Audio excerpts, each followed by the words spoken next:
La indignación es un sentimiento de enojo que uno puede sentir contra una persona y sus actos, o contra un grupo y sus acciones, por lo que uno considera que están haciendo de injusto y de mal.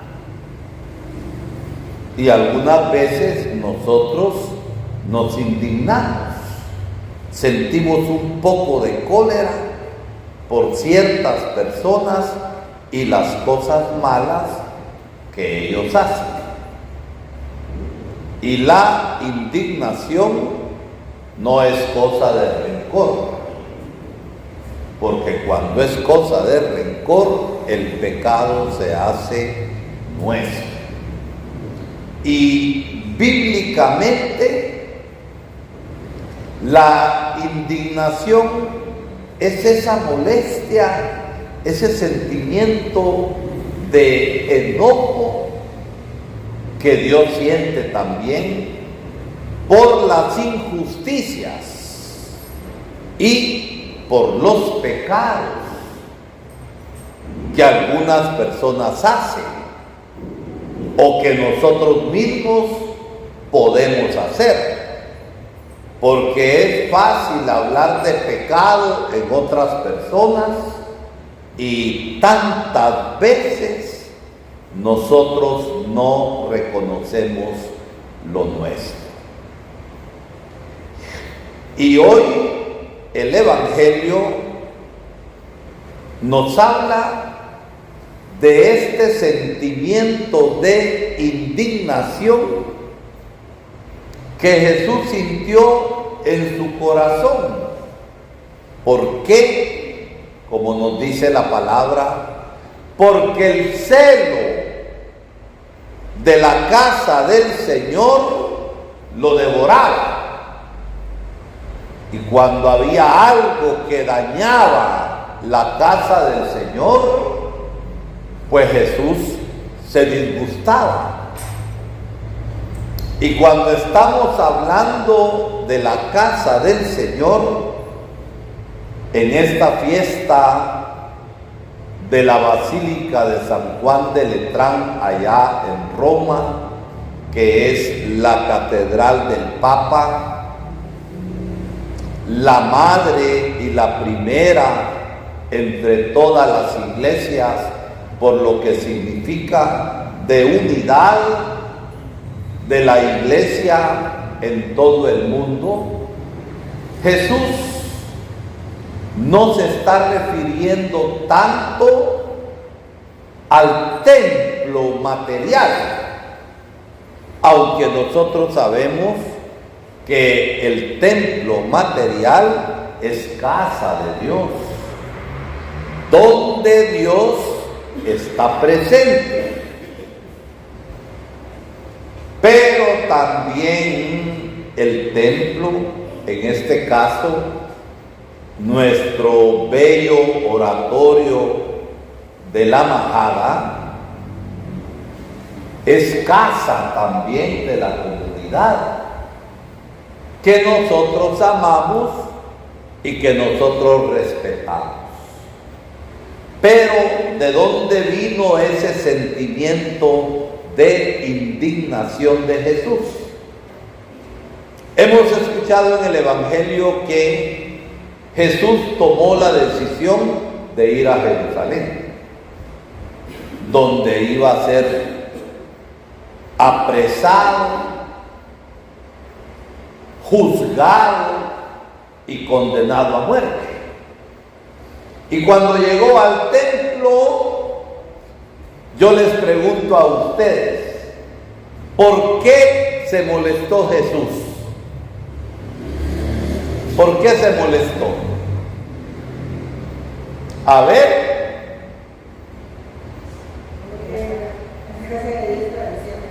Habían hecho de la casa del Señor mercado.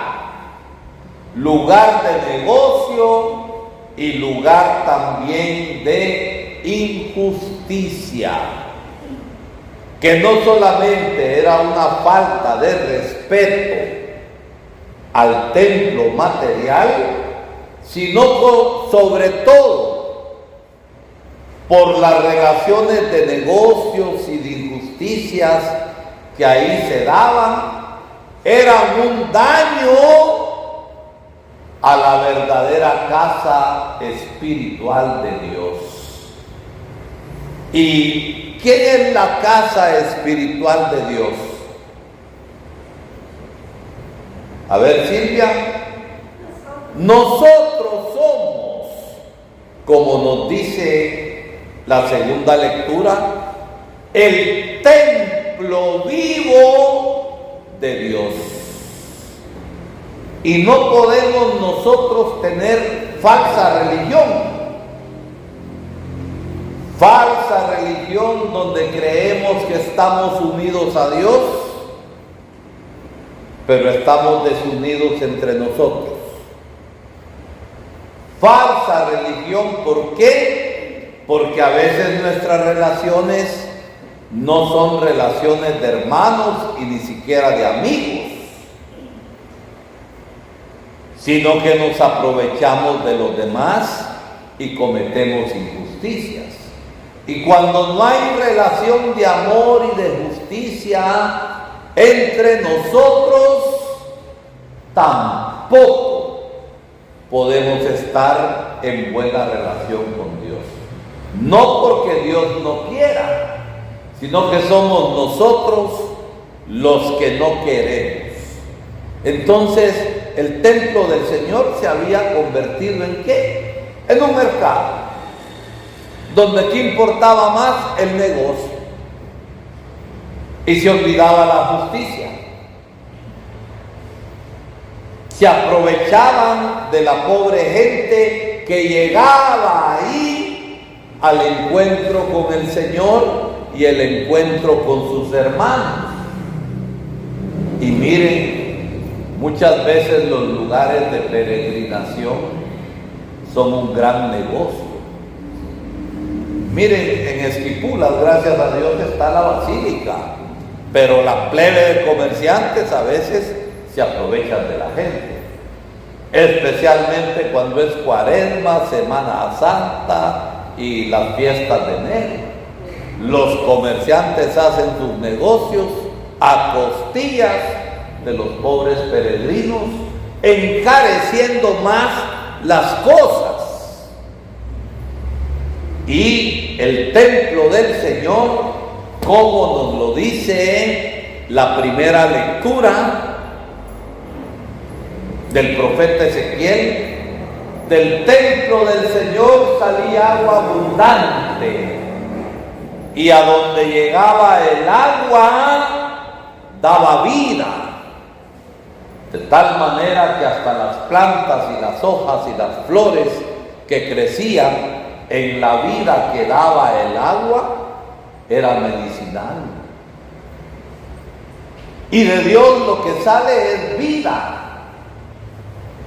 Y la vida que nosotros recibimos de Dios es también para dar vida a los demás. Yo soy Edwin Portillo, digo que vengo a alabar a Dios aquí, pero en mi corazón siento los rencores. No ayudo a que la comunidad se una, sino que meto cizaña. ¿Será que me encontré con Dios? Salí peor de como vine. Esa es la realidad. Entonces el Señor, ¿qué nos está enseñando? Que debe haber unidad entre la fe, lo que nosotros creemos y lo que nosotros vivimos. Porque vivimos lo que creemos y celebramos nuestra fe, lo que creemos, y celebramos la salvación en Cristo. Nosotros que somos el templo vivo del Señor. Y por eso creo que una cosa bien importante es que nosotros comprendamos que la iglesia, más que ser un templo material que es santo, porque es el lugar del encuentro con Él y con los hermanos, la iglesia viva somos cada uno de nosotros. Y hemos de vivir entonces como iglesia viva y como templo vivo. ¿Qué nos decía el profeta Ezequiel? Que del templo del Señor salía agua que daba ¿qué? Muerte o vida. Vida.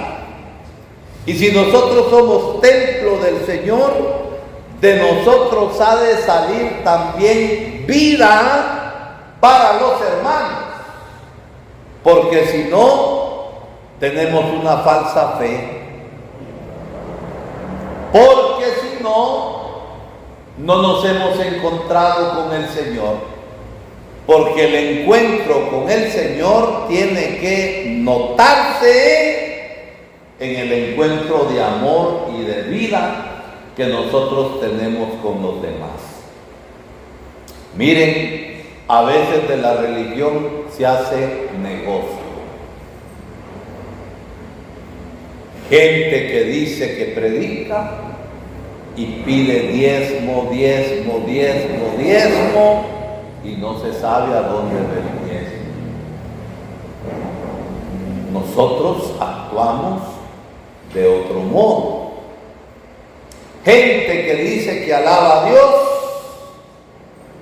y es gente bien corrupta. ¿Y cuánto no lo podemos ver en nuestros políticos que alaban a Dios y mastican el nombre de Dios como que si fuera chicle, y con los actos de deshonestidad que tienen y de corrupción es mentira lo que dicen? Gente que puede dar una gran ofrenda a una iglesia, los grandes ricos, pero que tratan injustamente a sus trabajadores, evaden impuestos. ¿Será esa la verdadera religión? No. Entonces el Señor con esta fiesta nos está invitando ¿a qué? A vivir la auténtica fe. A vivir la auténtica fe en todos los momentos de nuestra vida. Y reconocer en la otra persona al templo vivo de Dios, como yo soy templo vivo de Dios. Y por eso se indignó y se enojó Jesucristo, que sacó a todos los vendedores del templo y a los que estaban cambiando monedas, cambiando pisto, hasta les tiró las monedas y le dio vuelta a las mesas. Y con aquellos comerciantes que eran más pobrecitos, ¿quiénes eran los más pobrecitos?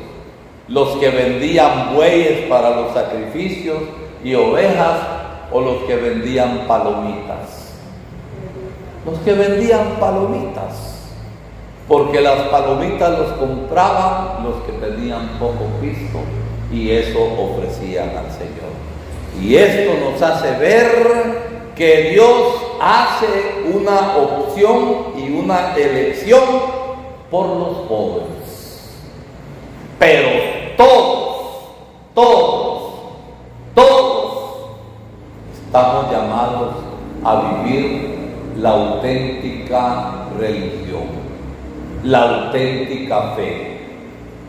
Hacer de nuestra propia vida una ofrenda agradable a Dios. Y hacemos una ofrenda agradable a Dios cuando somos justos,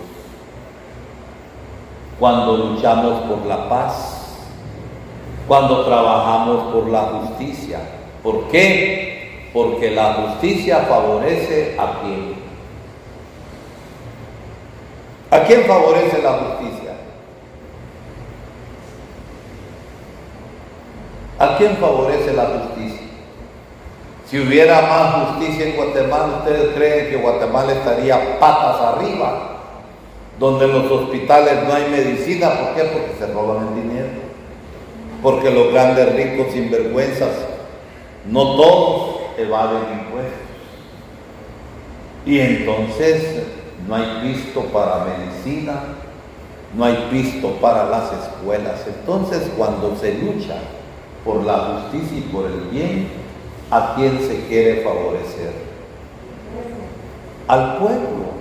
Y cada miembro del pueblo es templo vivo del Espíritu Santo. Que el Señor nos ayude a hacer de nuestra vida una ofrenda agradable a Dios, y entonces sí, nuestra celebración de la misa será para nosotros fuente de vida y salvación. No porque la misa no la sea, es que cuando nuestro corazón está falto de una fe viva y falto de amor y falto de justicia, no aprovechamos el río de agua viva que Dios nos quiere dar.